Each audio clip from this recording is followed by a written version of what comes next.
Great. Well, welcome back, everybody, or welcome in the first place if you haven't been here before.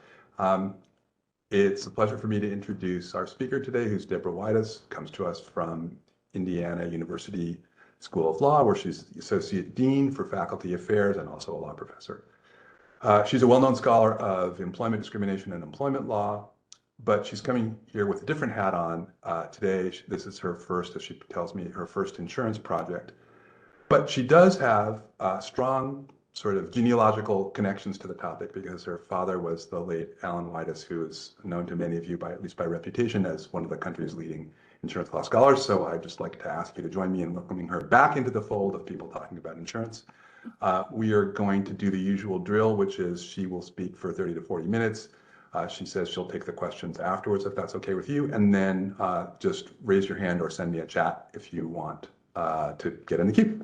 Thank you very much for coming, Deb. And all right. Well, thank you so much for having me. And as Peter just said, it is, it does feel kind of fun to be working on an insurance law project, having grown up with my dad bringing home and saying, "Oh, these are really interesting questions." And I went in a different direction, but it was nice to come back to it. I will also say, as that suggests, I'm not really an insurance law expert, so I do come to this from the employment law side, and so I'm really looking forward to your questions and to learning from you as well as I sort of walk through this material. So I'm going to go ahead and share my screen. All right, is that looking right, like in the right? All right, great. Looks great. Okay, so I'm presenting this paper that's called Privatizing Family Leave Policy, Assessing the New Opt-in Insurance Model. This was published in May and is already somewhat out of date because that's how fast things are changing in this area. So I'll also do a certain amount of updating and adding to what's in the paper. So just a roadmap of where we're going. I'll talk a little bit about the need that this insurance is intended to address. I'll talk about what I'm calling comprehensive paid leave laws that have been enacted by states that are mandates that cover everyone. And then this new model of opt-in, or what's now known as voluntary paid leave laws, which are built on short-term disability insurance as a base, and some potential limitations to building on the short-term disability base, and then some ideas that I suggested for strengthening the model and thinking more generally about how to meet these needs. So family leave at base is responding to the fact that we have families that may need care. Obviously, that's new babies. Sometimes those needs are, extensive, as the one in the neonatal. Sometimes it's just sort of regular newborn care. Sometimes it's just being able to be with a new baby for a reasonable amount of time. And then later in life, there are family members who have serious health conditions where we want to be with family, both for logistically providing care, things that are less serious than what you see here, we're in the hospital, and for emotionally being with family. If you have care needs and you're working full time or part-time if you're working, then to be able to provide this care, you usually need some time off from work and you need some income during that period. The other piece of this I'll just flag is that even if one is looking for paid care, it can be hard to find. So childcare is extraordinarily, we have big shortages in childcare at this point. That's even more pronounced. These are just recent headlines for infant care. But part of what's happened is minimum wage jobs in fast food and everything else have raised wages. At this point, as this headline says, we're not paying what Chick-fil-A pays. So obviously it's very hard to fill these positions. And that's projected to get even worse. That second headline there is since COVID, there's been federal aid that's been flowing into the childcare sector, which is about to end or has just ended, which means centers may be closing. And all of that is even worse and harder for infant care, which is more expensive to provide because you need to have a higher ratio of adults to children. And so they're more expensive to operate. And then this is just data showing, it's probably really small on your screens, but essentially infant center-based care ranges anywhere from like $800 a month to $1,500 a month. And many childcare centers won't take infants at all until at least 3 months and some 6 months. So there's really like a discrete period of need, at least at the very beginning of an infant's life, where family care is really almost the only option. And then beyond that, where it's nice to be able to provide that kind of care in person. The other end of the spectrum, same thing. Elder care is also understaffed.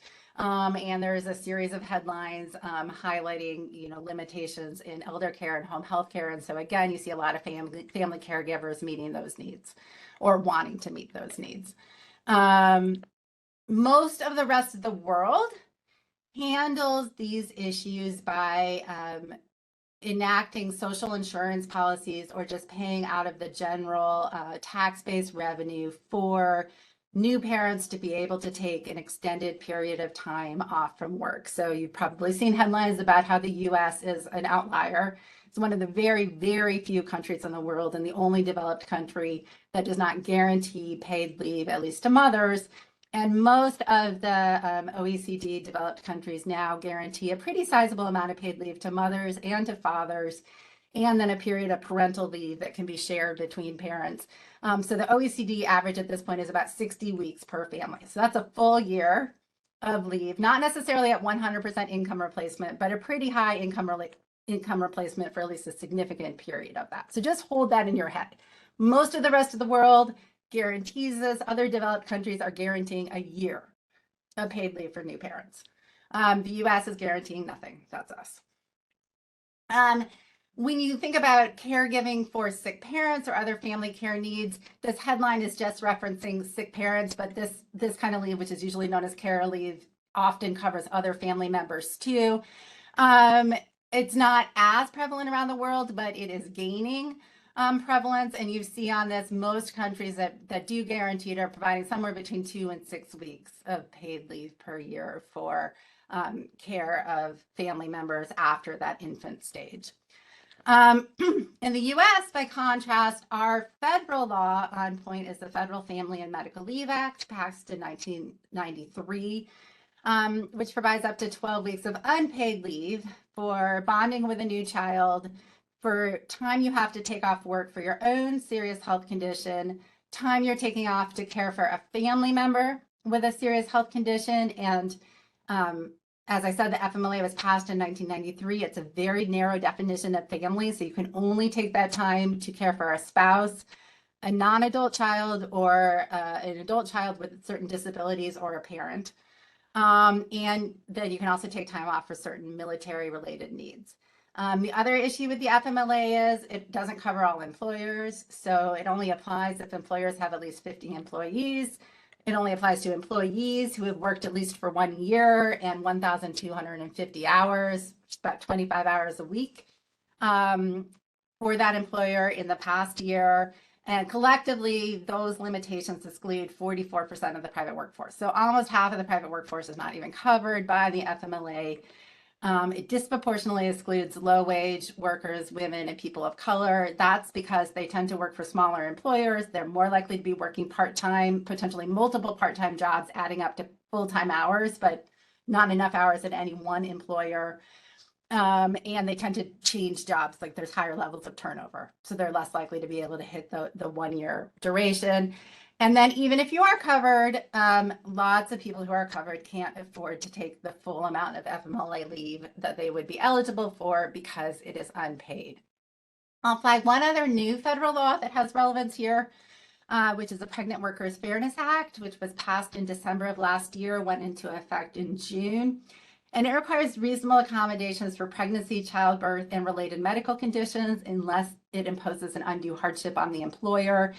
It covers all employers with at least 15 employees, so much smaller than the FMLA, also many public employers.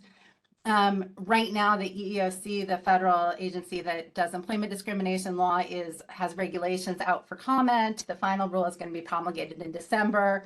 And there's a long discussion in the proposed rule about leave as a reasonable accommodation for childbirth, meeting some of the needs of people who are not covered by the FMLA.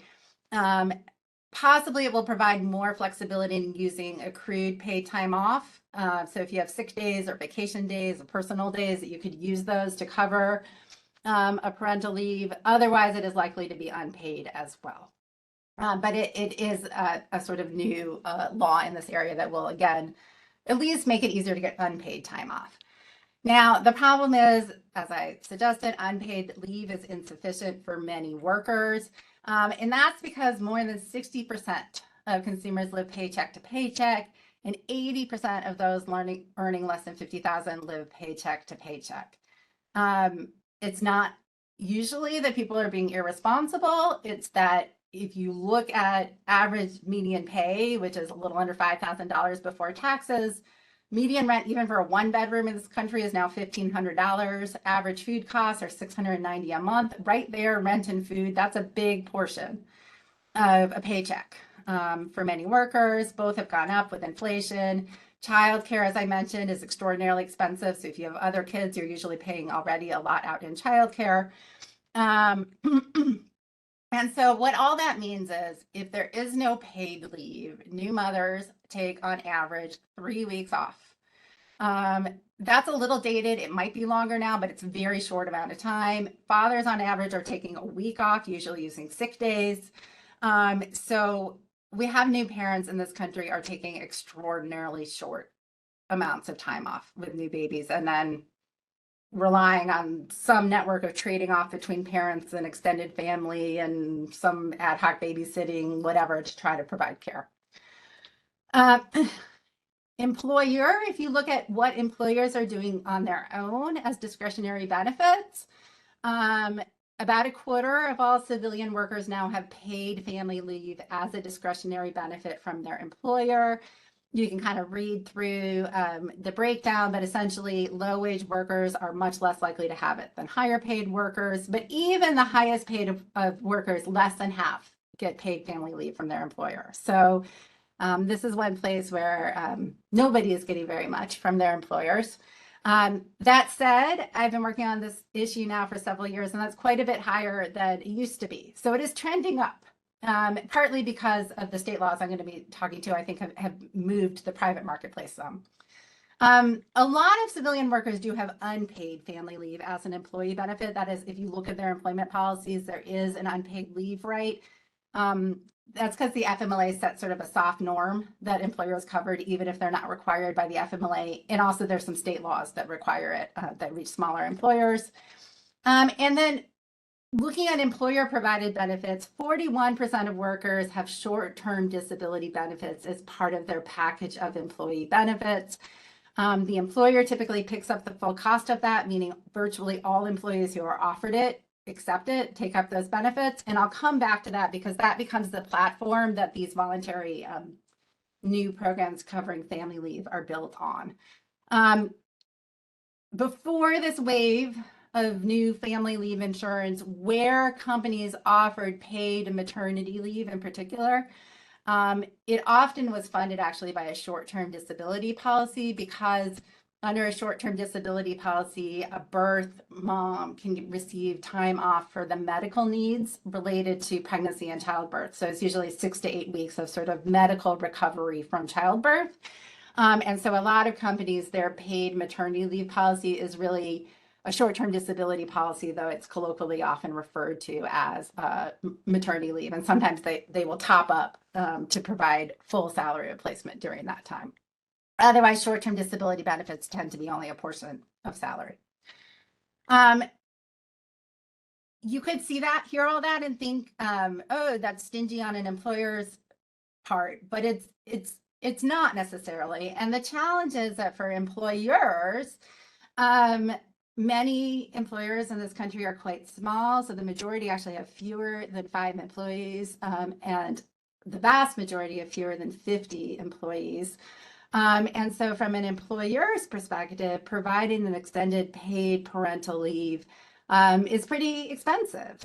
You're paying a new parent to be out, say, for 12 weeks, the period of time that the FMLA requires. If you're hiring a replacement worker, then you're double staffing for a quarter of a year, and you don't know when that need's going to arise. So in 1 year, you could have 2 people out on parental leave, and then you could go 3 years with nobody out on parental leave. Well, you guys are all insurance people, and so the nature of unpredictable costs like that, from an employer's perspective, often you would turn to insurance, or you would like to turn to insurance to spread that risk. That's what we do with health insurance. Until a year ago, though, there was no private insurance product that could be used by employers that wanted to offer paid parental leave, that wanted to purchase insurance so that they weren't taking that risk and just having to pay it unexpectedly directly. That has changed, but before I get to how that has changed, I'm going to talk a little bit about the states that have put in place comprehensive policies that cover all employers. So at this point, there are 12 states with paid family and medical leave laws that are comprehensive, that are state mandated. Those laws, and they run on a sort of an insurance model in this, but like everybody has to pay in. So your risk pool is super diverse because everybody who is working is contributing into this pool. They generally cover all or almost all private sector workers. They cover part-time as well as full-time. Many also allow self-employed workers to opt into the pool. They typically provide now 80 to 95% of regular income up to a cap around median wage. So essentially, if you're a low wage worker and you're receiving benefits under these policies, you're getting almost your regular paycheck, which if you think of living paycheck to paycheck makes it possible to continue to do things like pay for your rent and pay for your groceries. They're capped around median wage. That depends on the state, but it's somewhere between $1,000 and $1,500 per week. The first of these policies had much lower levels of income replacement. California was the very first, and it ranged from 50 to 60%. And what they found was that at that wage level, actually higher earners were taking the leave and low earners still were not, because they couldn't afford to. So they were getting essentially half of their paycheck and they just could not meet their needs. And so it was actually exacerbating inequality, which of course was not the intent. California has gone back now and raised its income replacement rates because of that. They are available under these state policies to cover the employee's own health needs. So if you need to miss work for a significant period of time because of a serious health condition, in that sense, they're akin to temporary disability insurance on the private marketplace. So they tend to be a less extended period of time than private disability insurance. They cover parental leave, they cover family medical needs, and they cover military needs, and many of them also cover needs related to domestic and sexual violence. Most of them allow 12 weeks now. Again, that's nudged up from the first ones, but at this point, most of the state laws are allowing 12 weeks to a parent to care for a new child, plus a birth parent. Usually under most of them will get extra weeks for her term of medical recovery. And then they're also allowing somewhere between 8 and 12 weeks to care for a family health member with serious medical needs. And as I said, they're funded by a payroll tax. The total for the whole package is about 1% of payroll. The family leave piece is about 0.1 to 0.4%, or about $5 a week. So a lot of the campaigns that are pushing for these are like, well, for less than a cup of coffee, you can have the security of knowing that if you need to take this time, you can take it and it will be paid. Take up has been pretty high. They seem like they're working well, but the challenge is that if you look at this map, so these are the states that have enacted it so far, and you look at this map, which is mapping Republican versus Democratic control, you see that virtually, every state that has enacted it tends to be controlled by Democrats and has been for a long time. And almost all the states that are controlled by Democrats now have it. There's a big push in Michigan, and Illinois just passed a different model, but it is considering policies to do this too. And then that's basically all the Democratic controlled states. So these kinds of comprehensive policies have not been passed by Republican controlled states. Instead, what we have is this new model, which I called in my article opt-in paid family leave insurance laws. They now seem to be known more, if you were to Google it, as voluntary paid family leave insurance laws. Virginia passed the first one in 2022. Just lose Deb. Oh, can you not hear me anymore? We can hear you fine, Deb. Maybe just Can anybody hear me? Okay. New Hampshire and Vermont passed a model where they contracted with insurance companies to provide paid benefits for family leave to their employees, and then said businesses could opt in. And then the big thing that happened in the fall of 2022 is the National Council of Insurance Legislators passed a model, or sort of promulgated a model act, and pushed it out. You guys probably know more about NCOIL than I do, but anyway, pushed it out for legislators to consider. And the pickup was extraordinary fast. So I was first presented this paper in winter of 2022. That's when I started mapping it out. And then as it was getting ready to publish, I was like, oh, I should look to see, what's happened since. And what I discovered is that in the 2023 legislative session, it had passed or was about to pass in Florida, Texas, Alabama, Arkansas, and Tennessee. For any of you that have worked on legislative efforts, that's a really quick pickup.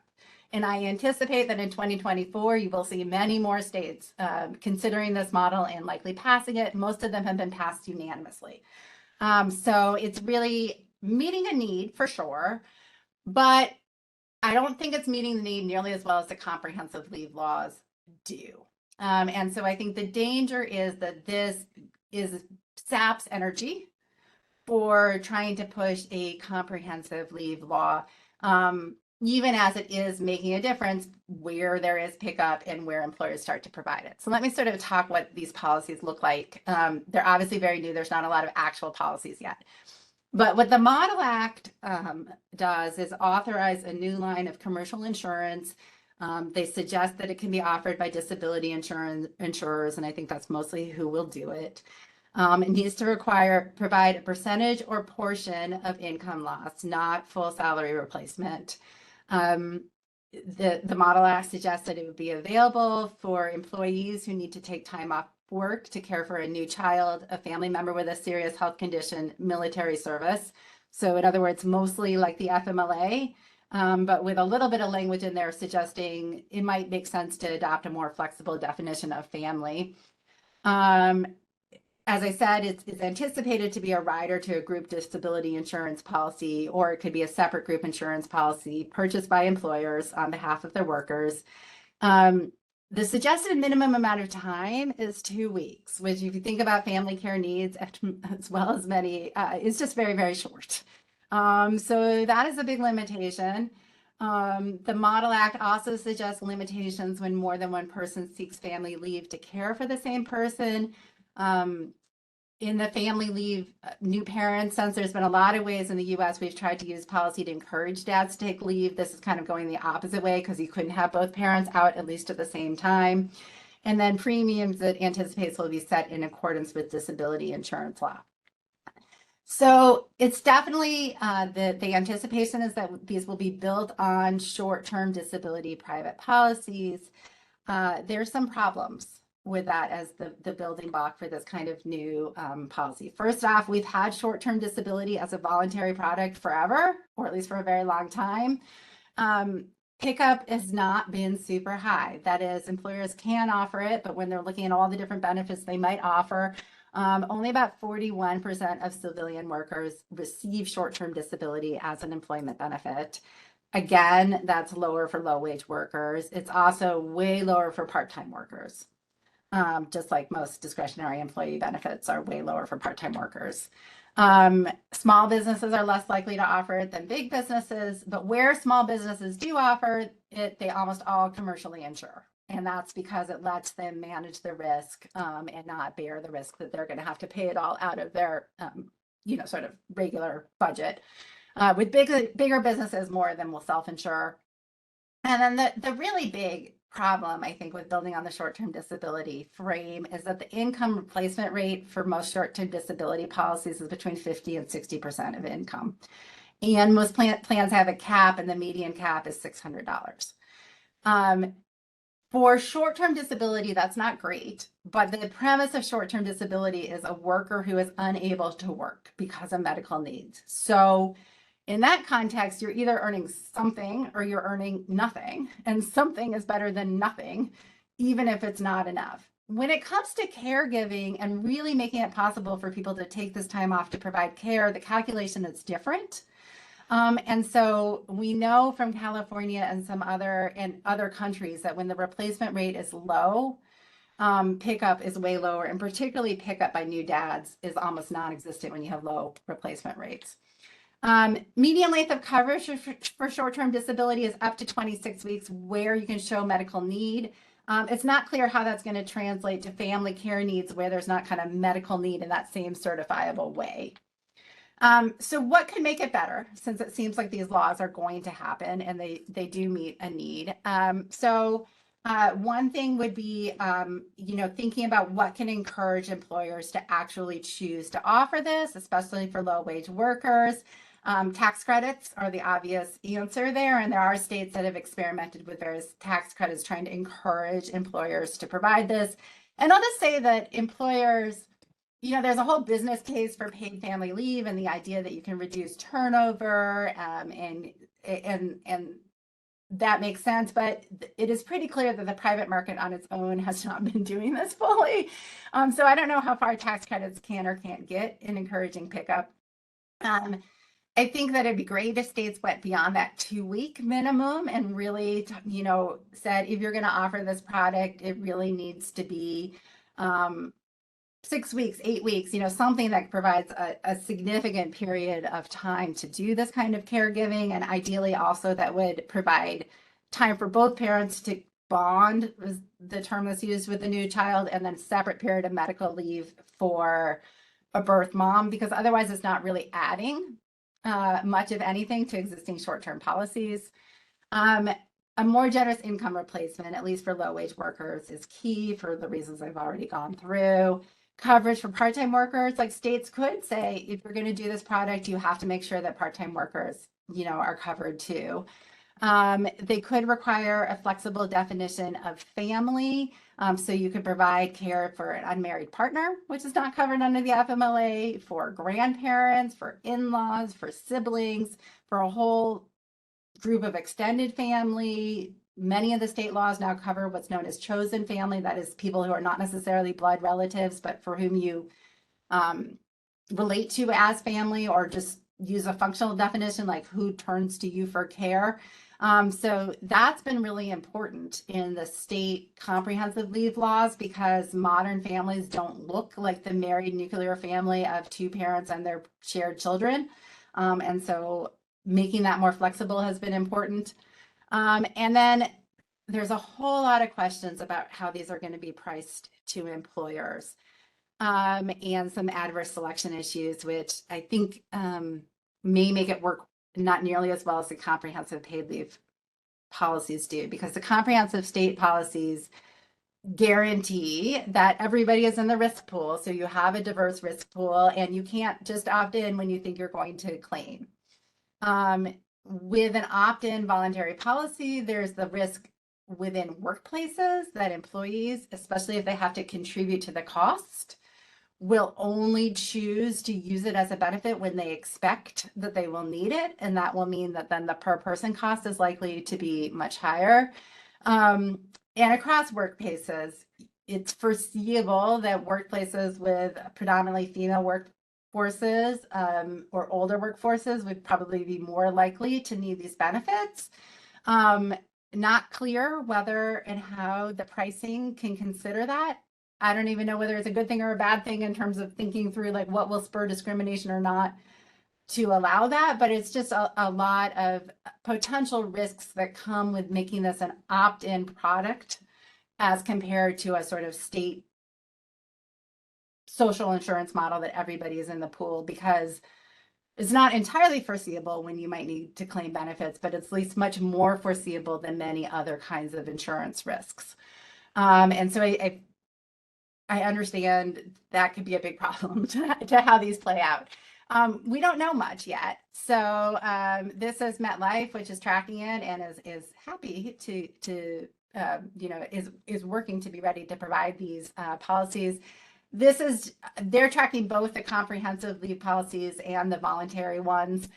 And then, this is just kind of if you're an employer, that the headache, particularly if you have employees in multiple states, because every state's rules are a little bit different. And so there's, I think, going to be a market in part by employers that have some employees in the comprehensive state plans and then want to be able to offer comprehensive, sort of comparable benefits to their other employees and are looking for an insurance product to do that.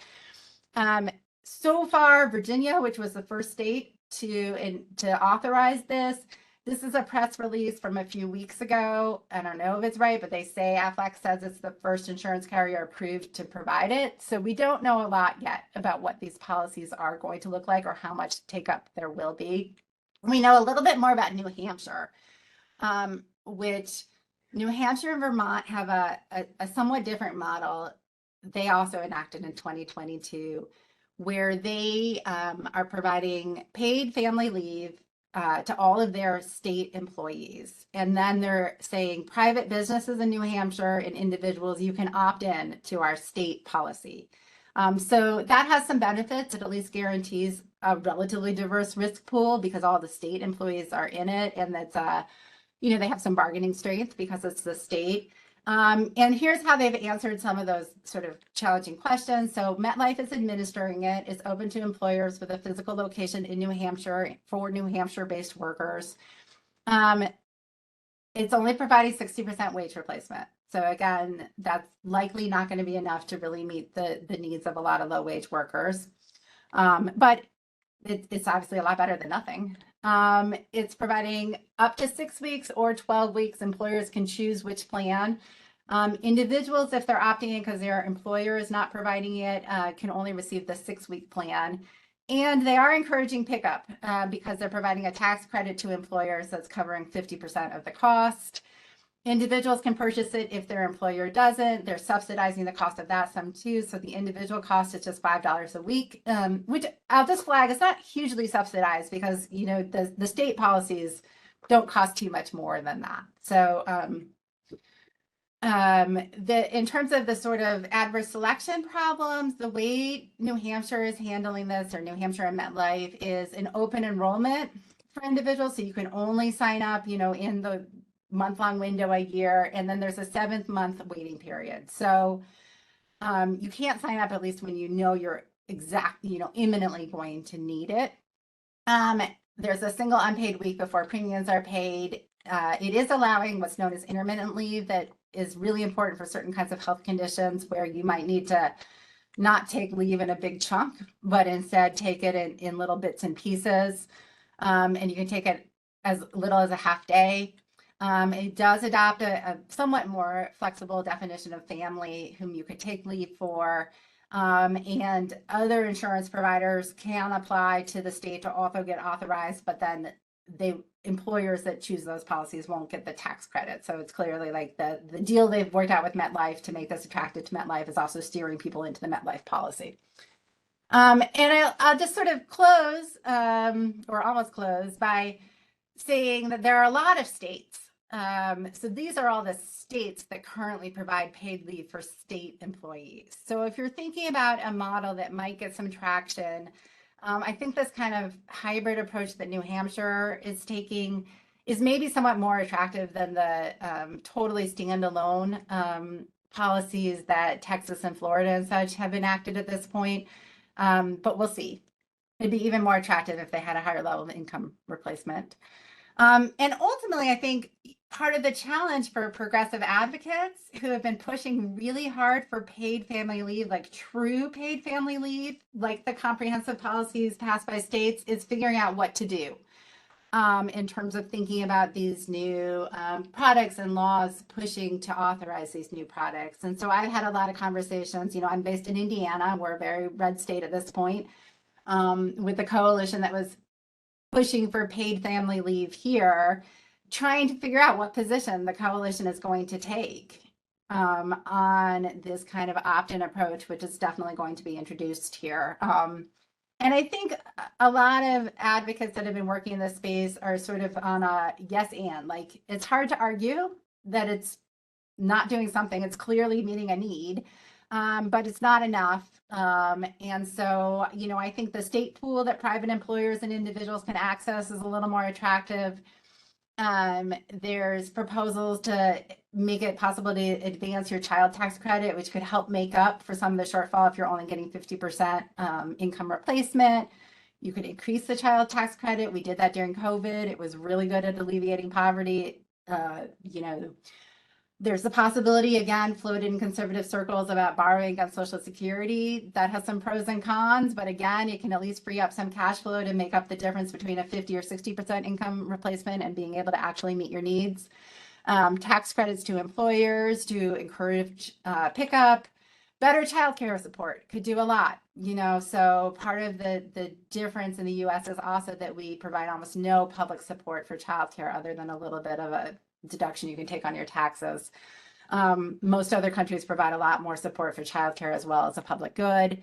And then ultimately, I think that, advocates are going to try to say, this might be a step forward, but it's not enough. And really try to keep alive the idea that ultimately a paid leave policy that covers everyone may be a better and also cheaper way of doing this, at least on a per person level, because you have the sort of large risk pool. And the last thing I'll just sort of say is, as I said, I came to this from a parental leave side, and this is just some of the other recent publications I've done that are looking more at traditional public or, sort of comprehensive paid leave policies. So with that, I'm going to close down my share and happy to answer questions. Great, thank you very much. So you can raise your hand. I can see everybody now. If you want to get in the queue, or you can chat to me, or you can, I don't know what, make an expression. If you're visible, just wave. So maybe I'll start off since I don't see anybody else. Oh, there's Travis. When you had a slide that said something like improvements or suggested improvements or something like that. And all of those worked in the direction of basically providing more benefits for longer period of time. And I'm entirely sympathetic with that. But I guess I'm sort of wondering about the normative basis. So it's obviously better, everything else equal, it's better to get more than less. And, a greater replacement rate or a longer period of time or whatever is just better. But someone's going to pay for that. And the way that it all shakes out, it just isn't clear to me. So you might imagine that if you're getting all these things, either the premiums are going to have to be higher, that seems pretty logical, or they're going to cut benefits of some other kind, like maybe it'll push downward pressure on wages or something like that. So I'm just wondering how you think about the trade-offs there, because I do think there are trade-offs. And while I'm 100% behind you in saying that, yeah, it is kind of scandalous, and that the OECD chart where we're like far, far, far off at the right end is just kind of like, oh my God. But it's not simply as easy as saying we want to be as generous as we can possibly be. 2 years, why not 5 years of paid leave? Like, well, no. So how do you handle all those trade-offs? I mean, yes, there are definitely trade-offs. I think that there's a lot of different ways of sort of thinking about where you're even considering the trade-off. And I think part of it is that in the US, we tend to start from a baseline of assuming that all family care related needs are private needs. And that, ideally you're responsible for just planning ahead. And if you were more responsible in planning and saving, you should be able to cover these costs. I think that that's does not reflect reality and a whole bunch of other social policies that, make that the wrong framework to be thinking about it. Other countries, part of the framing is we all actually kind of benefit by making sure that people are having kids and building the workforce of tomorrow. There are public benefits that flow from that, beyond just like you get to have your own kids and the joy of having kids, or you get to provide care for your family member. And so it's appropriate to recognize that there's public benefits that flow from that. And, a related conversation is the falling fertility rate. We are, now in terms of domestic births, well below replacement value. Most developed economies are, and there's this sort of looming like, oh my gosh, what are we going to do when our workforce disappears and all we have is sort of people past working age. So in a lot of countries, these policies are linked to fertility conversations and sort of, those broader public goods as well. So I think that it's just important to recognize those framing as choices. Do wages get depressed or other things? That's a question with a lot of employee benefits, obviously. And there's an argument that says, pay people more and let them make their own choices about what they value and how to save and what they're going to use. I guess I calm down that with these kinds of care needs,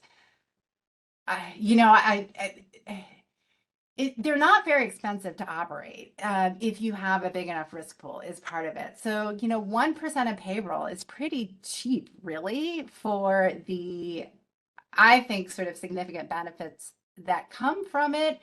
And there's also more complicated models that try to trace out, well, what are you saving in welfare benefits? What are you saving in, a whole sorts of other social services that people might be tapping into if they're not being able to provide this aid sort of directly. So again, the framing matters. I'm not personally an advocate necessarily for, subsidizing multi-year leaves. That's never going to happen in our country anyway. In some countries that have done that, there are also competing, there's evidence that if you provide particularly maternity leaves that are, multi-year, that has some pretty negative impacts on women advancement in the workplace. So there's sort of that piece of it too. So I guess I don't have a full answer except for I think our baseline is so skewed that it's distorting to talk about it as a sort of trade-off in a narrow window without looking at some of the bigger costs and benefits. Okay, thank you. I had Travis. Oh, okay. I have Travis on the queue. I have Walter Welsh and then Robert Egan. And anybody else, raise your hand. Thanks for this, Deborah. It's fascinating. So I thought that the discussion of the adverse selection problem was interesting. I don't have it. It seems like it's kind of too early to tell, but it's also interesting to wonder, whether this will have a moral hazard angle too, which is to say, like, incentivize people to have more babies, or do some sort of care that's sort of elective in a way, but also, maybe necessary for one's health. And maybe that'll be visible in the data. It would be interesting to see if you could observe that. I imagine it's too early to tell there too, but if it does happen, or if there's a real concern there, it makes me wonder whether I'm not sure I heard you earlier correctly, but if there are insurance carriers that are offering both the voluntary paid family leave and also health insurance, whether they're doing that so that they have a visibility on whether they need to charge the groups that offer this voluntary leave more, because those groups are going to have more babies, consume more healthcare. That's maybe a cynical view, but it seems rational. And so I don't know, maybe if you have any people behind the scenes who you're able to talk with on a kind of off the record basis at like AFLAC or something, it'd be interesting to see whether that's a concern that they have. Yeah, I don't know the answer to the off the record part. I will say on the moral hazard part, that's been definitely a trope that comes up in these conversations a lot. There's a lot of skepticism, particularly about men taking time off to provide care. You can stop and think about why there is all that skepticism and what's that reflecting. There was a big Twitter storm a couple weeks ago. Michigan's pushing one of these policies, and the Republican opposition were like, "Oh my God, it's paying for vacation," and people are like, "This is not a vacation. Like, if you've ever cared for a newborn, that is not what this is." So, I guess I sort of feel like at the margins, if people felt more comfortable having one more child than they might otherwise, I don't know if that's a moral hazard or if that's giving you the choice to make choices about family formation, in a supported way. So again, I'm not quite sure that's a moral hazard. To be clear, I was using it in a kind of glib or like a jokey sense. Like, yeah, like it's moral hazard. Obvious. I mean, this is a conversation Peter and I've been having for a long time, but insurance can incentivize things right. that we very much want to incentivize, and we could call that moral hazard, and in a prejudicial way, or just in a kind of like strictly economic sense. Yeah, and again, I think that there is a strain of this conversation that it's, flips it entirely and says we need people to be having children, and that's precisely why we should be encouraging this and supporting it. So that piece flips. The caregiving for serious health conditions, and particularly intermittent leave on the FMLA, employers definitely complain about that. They think that people misuse it. I think most studies of it have found very low levels of misuse. Now, if it's paid arguably there might be more space for misuse. Again, there's sort of health certification that comes along with it, so it's hard to totally misuse it. Like, you need somebody to provide certification that shows it is in fact a serious health need. So, you know, there are some protections sort of built into the framework from that side against what I would consider to be abuse of these policies. And the connection to health insurance, I mean, that can play so many different ways. Like, if the health insurance is also going to be used to pay for a home health aide and instead it's a family caregiver, well, maybe they're actually saving money by having a family caregiver who can provide that rather than the home health aide. So I think there's a lot that would go into, is this saving money or costing money to a company that's providing both health insurance and, you know, the sort of family leave insurance. And I realized I had one more sort of answer to Peter's question about costs and benefits and how you think about it. I guess I'm pretty comfortable as well with the idea that the policy might build in a progressive redistribution at some level. That we can say low-wage workers are the ones who are most in need of support during this period, and that, you know, if it's taking away a little bit of sort of money from the top and redirecting it, I'm okay with that. It's a policy choice. All right. Next is Walter Welsh. Thank you, Peter. And when you and Travis get into moral hazard, I'm always thinking, well, we'll have to jump into this one, but we'll leave that discussion for another time. We talk about that all the time. I never knew they would get to childbirth as a moral hazard question. We'll get to that. The second, and I have a second point, is the healthcare insurance carriers don't do much on disability insurance. So in the old days, insurers did all of the lines of business. Today, health is health, and disability insurers do disability income. So there's not much crossover there. I teach a course at the law school which covers disability income insurance. We don't focus much on short-term disability, but we do know that, you know, I did know from experience, some employers sort of self-insure. It's just they're going to let their employees know that they pay for some time beyond so-called sick leave. They'll give them some other. And others use the insurance company more as an administrator. It was really amazing to see some large employers I won't name didn't really care what the decision was made about whether the person qualified for short terms or not, just as long as the insurance carrier made it and did it. Don't bother us, just administer this. We don't want to bother. So if you have lots of employees, the reason I put up my hand though was about something else, which is the change in the way at least some workforce is to be able to work at home. Obviously not, some jobs can't be done at home, but our traditional workforce was always at work all the time. But the Zoom workforce may change the way people think about their family leave or maternity leave in terms of what they need and how they can do their job part-time, three-quarter time. I don't know whether you've thought about that or not. I have thought about it, you know, both for these kind of extended family leaves, but also for sick days. In fact, where I think it's in some sense even more that if you have flexibility to work at home and you have a sick kid, you can stay home and you don't need to necessarily claim the sick day. I actually, you know, it's still developing who's going to be forced back to work and how many hours people are forced back to work. But I think it is already pretty clear that professional workers and kinds of office workers are going to have a whole lot more flexibility than a lot of low-wage workers. So I actually think it's going to sort of exacerbate inequality, and more vulnerable workers are also the ones who are going to have to be in person and then are going to be needing the ones who are formally taking leave under these policies. So again, it's going to make it easier for certain kinds of workers to meet certain kinds of care needs, for sure. But it doesn't solve the problem at all. And it's, I think, foreseeable that, you know, service jobs where you have to be in person, or even just where people don't trust, even if you don't have to be in person, like there's less trust that you'll do your job if you're not in person, tend to be low wage workers. And so they're still going to need these kind of formal policies, you know, something even more. I think so. It's just how you think about, you know, even lower paid employees in a large corporation who may be doing what was considered clerical work or administrative work. Much of that can be done at home and is being done at home. They still may want the policy. They want the opportunity not to have to check into work for some period of time. So you're right, but it isn't necessary. It's not just the high paid employees. It's others who will have a different calculation, I think. I think that's right. And, you know, and I think it arguably makes reentry, especially after a parental leave, easier. Like you can imagine hybrids where you'd sort of ease back into work in different ways that may be attractive to people. So. Great. Okay. Thank you, Walter. And Robert, you are next. Thank you. Concerned with the relatively low fertility rate, I'm curious to know other conversations you're in to incentivize reproduction.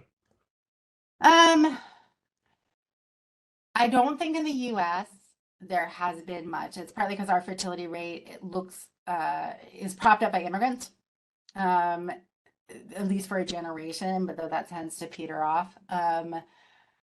In other countries, there's, like outright baby bonuses that can be pretty significant in terms of money, which is, the opposite of the moral hazard. It's like you have a baby and here's a bunch of cash from the government.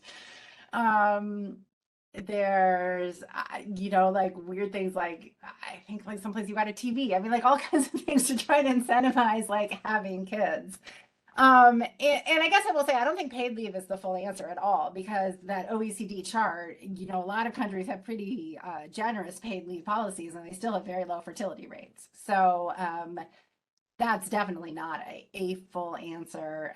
I think, if you look over the lifespan of raising a child, and maybe you have a lot more robust support and better work-life balance in all kinds of ways, that might make it more attractive to have kids and have multiple kids. And so, parental leave is one tiny piece of it, but it's certainly not a full answer at all. The US is just quite bad on pretty much any metric you would look at compared to other countries. Can I ask a quick follow-up, which is a little bit off course maybe, but it seems like the sort of pronatalist, like if you just even use that phrase, that already maps into a kind of red state, Yeah. Vivek Ramaswamy kind of, like if you're even saying that word. And I'm just curious about why that should be, because it doesn't seem like it has an obvious link to other, conservative values or other things like that. It's just like, I don't know, what's the left saying as an alternative, or what is there a left vocabulary that we could use instead? Or like, do you have a sense of what's going on there? Or not? I mean, I think a lot of it goes back to second wave feminism and a sort of vision of women's equality that was very much about sort of opening access to workplaces and treating women the same as men, and a sense that any kind of sort of special treatment was going to tend to reify stereotypes of women as the caregivers. And so the US path is, I sort of went over this very quickly, but most other countries started providing paid maternity leave and just maternity leave, several decades ago. And then gradually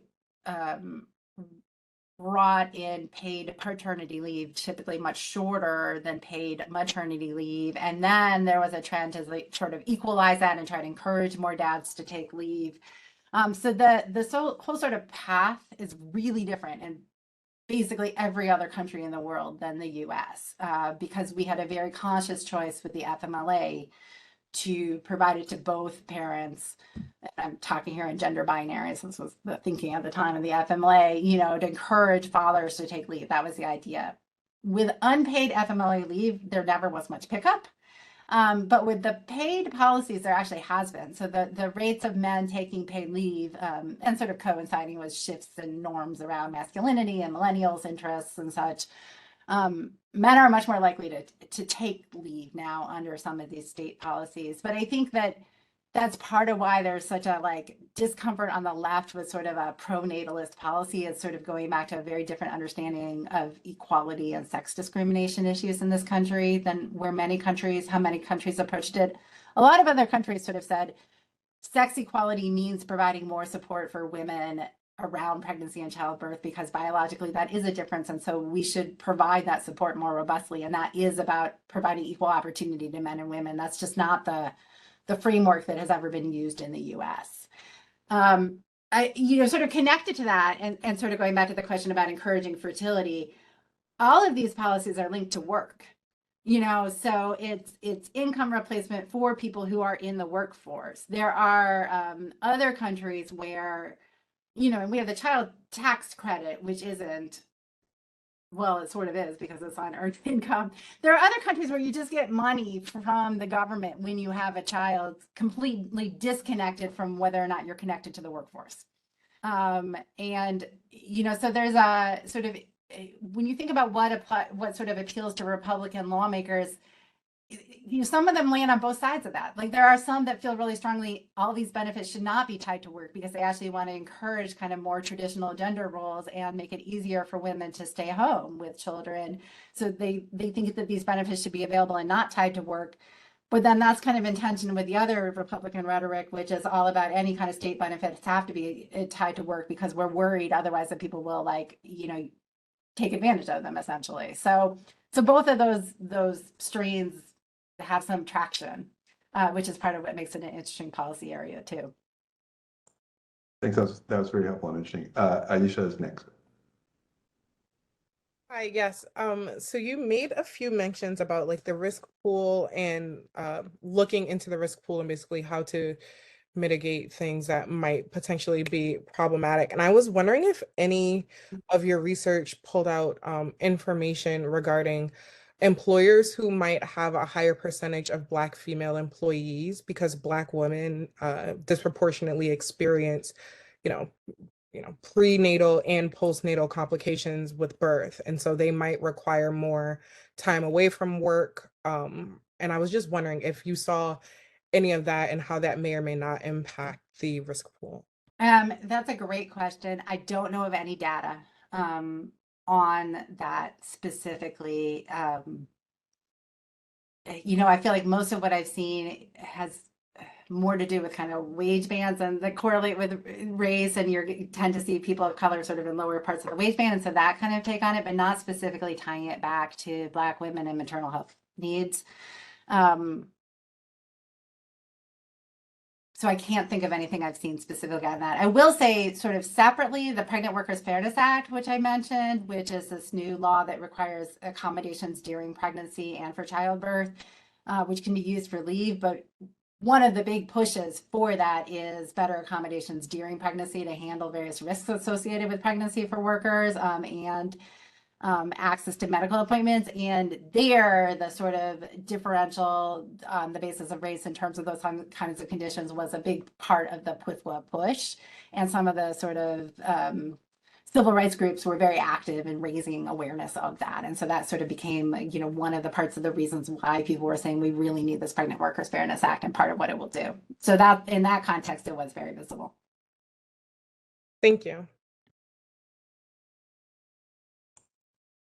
Okay, anybody else want to come in? I'm looking. I feel like I've monopolized the conversation, so I have a million things I'd love to talk to you about. Oh, here's Linda Kaiser Conley. What are the privacy considerations relative to applying for leave for a family member? I think potentially a lot. Yeah. I think that ideally, most policies have, some sort of need to know on anything related to medical leave, including potentially family caregiving needs. So it's not supposed to be that like everyone in your workplace knows that you're asking for leave or why you're asking for leave. And it's not supposed to become water cooler conversation. But I think especially with the state laws and then potentially some of these voluntary policies, if they adopt more flexible definitions of family, which I think is a good thing, but it means that you could be, sort of having to justify, yes, this is a real family relation. And if it doesn't look, like if it's a same-sex unmarried partner, like, are you then going to be sort of subject to discrimination because of that, which there was a whole wave of employment discrimination cases after same-sex marriage got legalized, because people started to marry their partners and then apply for benefits. And then all of a sudden there was discrimination, particularly by religious employers who sometimes knew but didn't have to officially know that their workers were gay. So there are a lot of like Catholic schools that suddenly were like, oh, well, we can't have a gay teacher here, and then fired them. So there are real concerns around that, particularly if you have a family that departs from sort of married couple with their shared kids model. I do think that that's a real risk. And I think part of effective implementation is making sure that privacy concerns are protected to try to mitigate that risk. Anybody else? Well, okay, it's 5 o'clock, so that was exactly an hour. Thank you very much for coming, and we look forward to hearing more from you about this. because it does sound like it's changing by the week. So you come back in 6 months and it'd be quite a different landscape. Thanks, Deb. All right. Well, thank you so much for having me, and thanks for the Okay. questions. See Thank ya. you very much.